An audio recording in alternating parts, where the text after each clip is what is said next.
Hi everyone, welcome to my channel, The Healing Heart.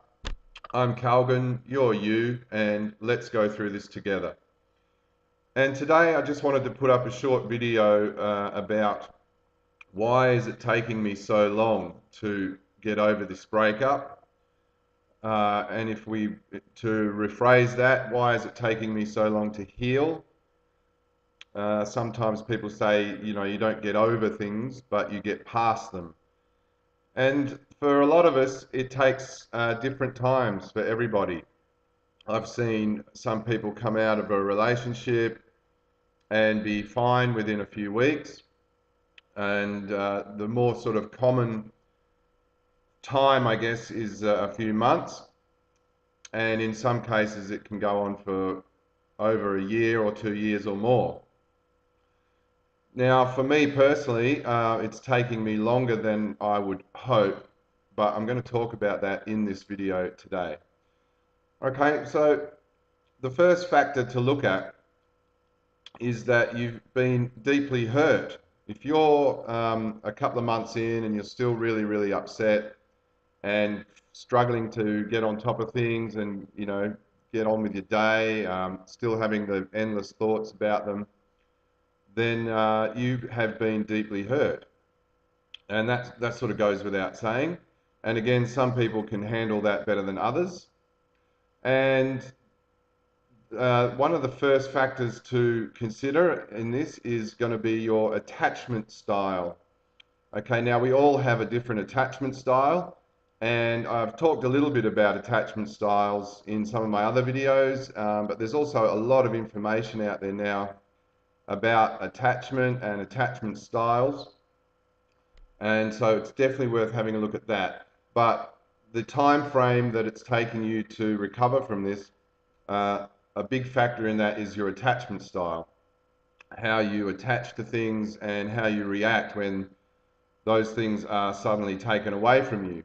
And when it comes to a romantic partner, we don't really attach ourselves to anything else more than we do to somebody that we're in love with.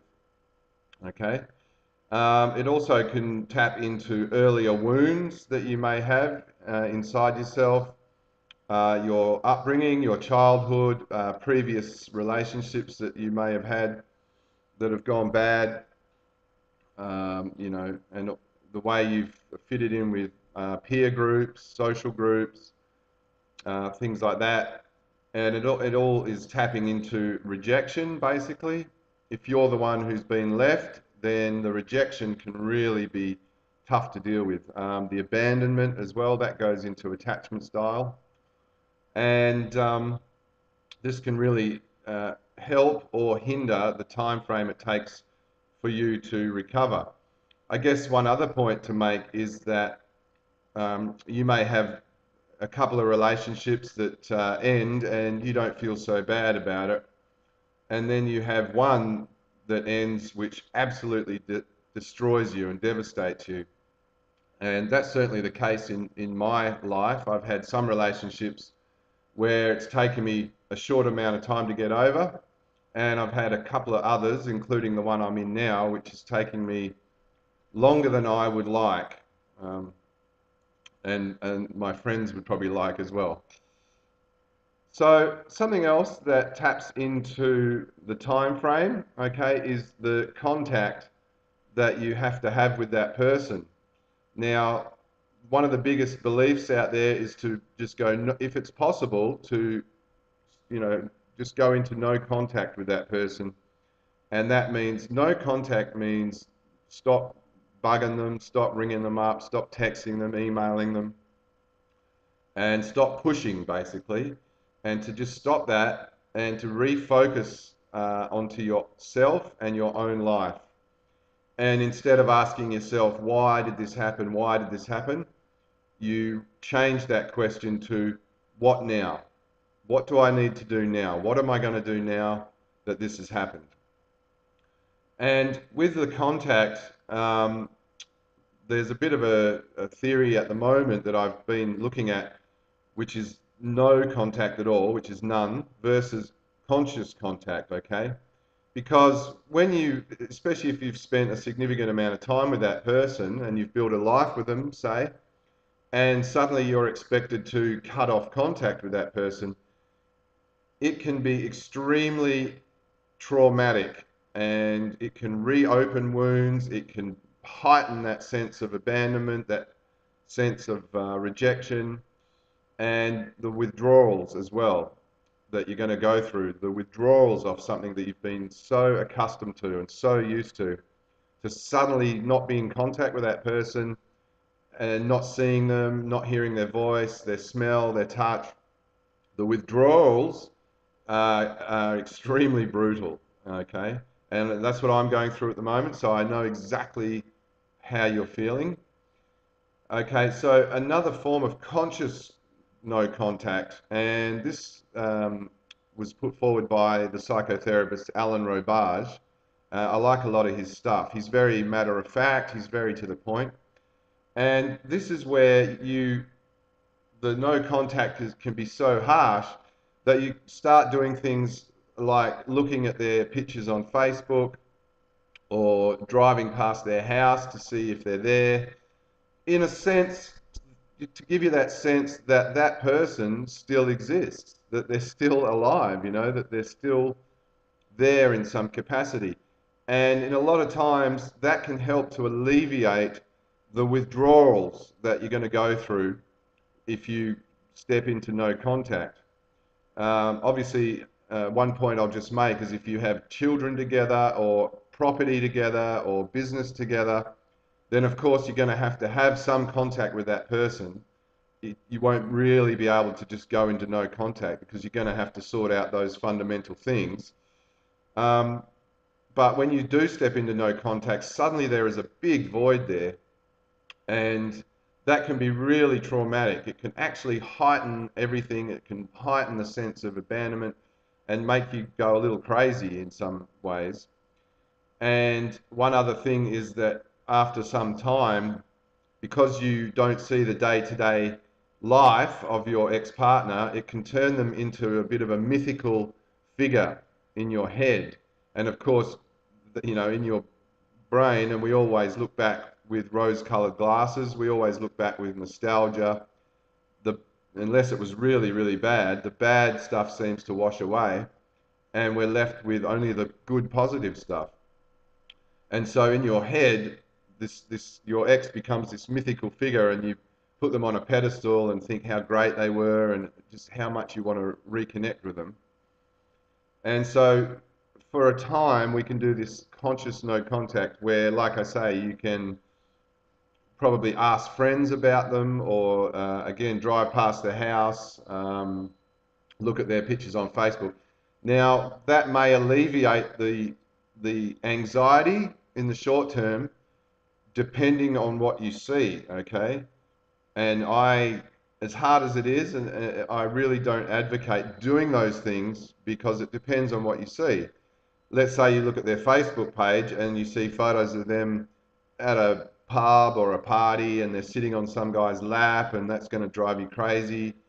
Or if they've started to see someone and there's pictures of them on Facebook or Instagram, if you like, or even if they've started to remove photos of you guys on there. Similarly, if you drive past their house, because these are all things that you're doing to alleviate your own anxiety, it's okay because you're not really blowing up their phone and bugging them. But what happens if you drive past their house and their car's not there and it's 2 in the morning? Or there's another car there and it's someone else's car or something, that this is probably going to make it worse. So be really careful and mindful of doing those things in a way to alleviate your own anxiety and your own mental pressure that you're going through. I know it's really difficult. It's day to day. And I still got that steel blade in my chest. And I'm happy to report that things are slowly getting better. The meltdowns aren't coming as often now. The thoughts are still there, but they're starting to become a bit duller, a bit fainter. And yes, I'm slowly starting to get better. So I tell you that in hope that you just got to hang in there, breathe, look after your diet, try and sleep. If you have a job, it's very important you keep showing up to work. You've got to keep showing up. If you lose your income, that's going to make things worse, okay?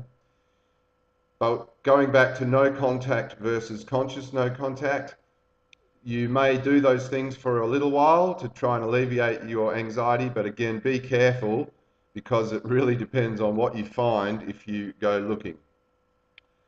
Now, something else that taps into our belief that it's taking so long and it's taking so long is expectations, okay?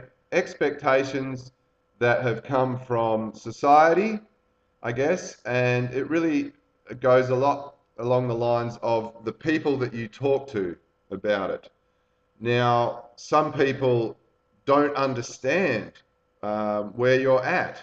And so I did another video called Harmful Platitudes, and they'll say things that they feel are helpful or they're just trying to help, things like, come on, just got to get over it, just forget them. And one of the worst ones is, just got to find someone else or get under someone to get over someone. That's, I think anyone that's still hurt or in love with their ex-partner who goes and tries that will find that that can only actually make you feel worse as well. Now, the thing is that some people in your life or even in forums on the internet, they do know what you're going through because they've been through it, or perhaps they may be going through it themselves. And when you talk to those people, that can actually make you feel a bit better in accepting the fact that, it may have been a couple of months or 6 months and you're still upset, you're still hurting. Hopefully it's getting a little bit better. But it helps you to accept that it's okay. You know what I mean? It's okay that you're still hurt. Society as a whole, like the media that gets pushed around, and a lot of things that the people say, can make you start to believe that I shouldn't be like this anymore. I should be over it by now. I should be over it by now. And I certainly fall into that category. I think it's because I get frustrated with it. I really hate being like this. No one really likes being like this. But it's okay to realize that, again, you've been deeply hurt. Your attachment style, you may have been really attached to that person. Earlier wounds are being reopened, and going into no contact can be quite traumatic. And so the expectations placed on you can make you start to believe that there's something wrong with you, when really there's not. This is something that we're not taught about in school, and it's something that society as a whole doesn't really look at. And that's a really great thing about the internet these days. You can look at videos like mine or a couple of the other great coaches who will hopefully, the good ones anyway, will help you to understand and accept that it's okay to be like this. And a lot of that will depend, again, on the people that you talk to about it. So choose wisely. You'll quickly find out you'll quickly find out the people that don't want to hear about it or will say things that actually aren't helpful. And you'll also quickly find the people who do understand what you're going through and can possibly be a bit more empathic, a little bit more patient with you as well. And that can help you to sort of stop believing that there's something wrong with you, okay? Now, one of the biggest things, of course, that keeps you sort of going around and around and around is hope. Now, hope is a very essential element of being human, basically, and we have to have hope for a lot of things. We hope that our kids will do well at school. We hope that our business will go well. We hope that our family are all well, things like this. But when it comes to getting an ex-partner to come back to you and hoping that they're going to come back to you, in the majority of times, that is also going to keep you hanging on for longer than perhaps you should be. And it's okay to have that hope. It's almost impossible to drop off the planet straight away and have no hope instantly. I mean, that hope, it's a life that you had, perhaps you were quite happy and content there, despite having problems like all relationships do.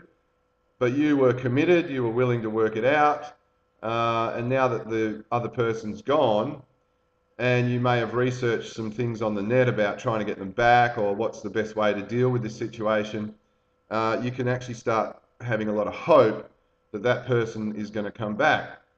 You also might get a lot of things thrown at you from your ex-partner, like you may not hear from them for a week or 3 weeks, 4 weeks, and then suddenly they send you a text saying, sorry, I haven't been in touch, I've been feeling lonely, or even the big one, I miss you. And that is going to reignite that flame of hope, okay, of course. And you may jump on your horse and throw on your armor and go straight over there and comfort that person because you hope that they're starting to come around. But then after that incident, or perhaps after seeing them for a few days or a week, they start to get comfortable again, and then they start to distance themselves from you again, and you're left standing there again, pretty devastated. It sets you back. It sets you back. That's what it does. There's no denying it. Although after a few times, if this is happening regularly, you are going to start getting sick of it, and you are going to start saying to yourself, I've had enough of this, I can't do this anymore. And that is going to actually build a bit of strength in you, okay? But that hope that you guys are going to reconcile, because people do reconcile, and you read stories about it. You see stories of people, oh, you know, my ex came back after 6 months, my ex came back after 9 months, my ex came back after 20 years. And that taps into that hope. But there's no guarantees, you know, you just don't know. The best thing you can do is to try and look after yourself, heal from this. You are wounded, you need to heal and move forward with your life. And if that person, at some point in their life, depending on what goes on for them, may start to reconsider and, oh, well, you know, I've dated a few people and I still really miss that other person, they will then make it known to you that they're thinking of you, and then you need to proceed with caution. And depending on where you are, if it's a year or two down the track, you're probably going to be fine and not really care if they contact you or not. But while you're still hurt, while you're still going through this process, you need to be really careful, because every time that happens, it'll set you back, whether it's a week or 2 months or 4 months or whatever the time period is. If you're still hurt, if you're still attached to that person, and you're hoping that you're going to get back together, then it will set you back every time that happens. So what I'm finding is probably the best way to sort of deal with this day to day is acceptance, okay? Acceptance of your situation, acceptance of all the points we've listed here, and rather than struggling against it, which I'm learning to do. It's frustrating. I've got friends that I don't talk to as much now because they sort of distance themselves because they've got their own lives going on. They've got their own stuff going on. It's hard for them to deal with my pain. I do have some wonderful, wonderful people in my life who are being very patient and checking in on me, and they'll let me talk about it for as long as I need to, because it rolls off their back. They know that I need to talk about it, and in a lot of the times, all they need to do is just listen. Just let me talk about it. They don't need to offer, you know, platitudes or advice or anything, but just that fact they let me listen to it. Let me talk about it. That helps. Okay. You do also need to give yourself time to think about it and talk about it, but then look at the day and say, what do I need to do now with my day? What are some of the things I need to do? And try to refocus, okay? But acceptance of your situation is very important. Acceptance is the last stage of the grieving process put forward by Kubler-Ross and a few other people. But it's very important rather than struggling against it, because like a sort of a fly caught in a spider's web, you know, the more you struggle against it, the more it's going to wrap you up and the tighter you're going to feel, and it gets more and more frustrating. Whereas if you can accept the pain, lean into the pain and go, okay, the pain's there, that's fine, and I accept that. So what do I need to do while the pain's there? You know, I need to make some food, I need to go to work, I force myself to go outside. I force myself to go to social events. I force myself to go and work out at the gym or go for a run or whatever it is. But the pain's there, and that's okay, you know, because eventually it will subside, it will get less and less, no matter how long it takes. If it takes you 6 months, if it takes you 12 months, it's okay. There's nothing that says you have to be over it in a certain time frame. And one other point that I'll make is it's quite important to not put time frames on it, to say, well, I'm going to be over this by the end of next month, okay? And you focus on getting there and you do what you can. But then what happens if the end of next month comes and you're not over it? Then you're going to feel disappointed. So it's important to not put time frames on it. Just accept day to day. I'm hurt, I've been hurt. There's a lot of people going through this at the same time. It's not an isolated, you're not alone in this. It's completely normal. And the length of time it takes depends on what you do and the points listed here. You know, again, try to pull back from contacting them all the time as soon as you can, because that's just going to keep you going into that loop, and it's also going to make things worse. You're going to annoy them, they're going to push you away further. And when you pull away, hopefully they will get to miss you a bit and perhaps they will reach out. But again, if that happens, be careful. The content of their messages or phone calls or whatever, they're probably just looking for a bit of comfort, and that's okay. You're going to probably offer that in hope, but it is going to set you back as well. So I hope that helps. I know it's frustrating and it can go on and on. Like I say, for me, it's getting slowly better, but it's still taking quite a while. And I accept that, you know, I accept that I was married, I was in love, we built a life, and all of that's gone now. So of course I'm upset, of course I'm feeling pain, and of course I miss her a lot. But I need to just push on and get through this the best I can, no matter how long it takes. So again, I hope that helps. If it helps at least one person, I'm glad I've put the video up. Please hit the subscribe button down below and put a like on the video. In the notes, I've got my email address there. If you'd like to send me a short summary of your situation, I'll take a look at the first one for free. And I've also got some resources in the notes down there of other sources that may help. But in the meantime, just keep going, keep doing the right things, taking care of yourself. You've been wounded, you need to take care of yourself and your heart and your health.